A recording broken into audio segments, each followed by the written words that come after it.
எதிர்பார்த்த வகையிலே இந்த தீர்ப்பு அமைந்திருப்பது ஆறுதல் அளிக்கிறது. இதுபோன்ற பாலியல் குற்ற வழக்குகளில் அளிக்கப்படுகிற தீர்ப்பு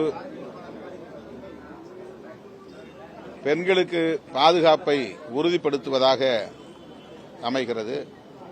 அண்மையிலே பொள்ளாச்சி பாலியல் கூட்டு வன்புணர்வு வழக்கில் நீதிமன்றம் அளித்த தீர்ப்பும், இப்போது அண்ணா பல்கலைக்கழக வளாகத்தில் நடந்த பாலியல்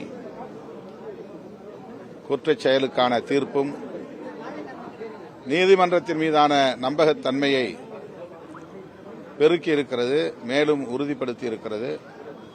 அந்த வகையிலே நான் இந்த தீர்ப்பை வரவேற்கிறேன், பாராட்டுகிறேன்.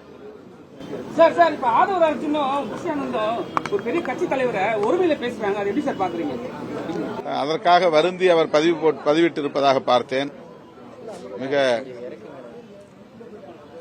கவனமாக இனி நான் அரசியலை கையாளுவேன் என்று அவர் குறிப்பிட்டிருக்கிறார் என்று தெரிய வந்திருக்கிறது.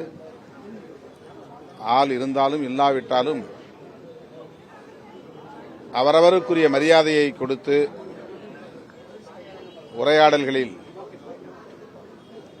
அவர்களை மதிப்பது அனைவருக்கும் நல்லது, பொது வாழ்வில் இருப்பவர்களுக்கு கூடுதலாக நல்லது. சார், இளையராஜா சார் தேசிய விருது, பத்ம விருது, மாநில விருது நிறைய விருது வாங்கிட்டாரு.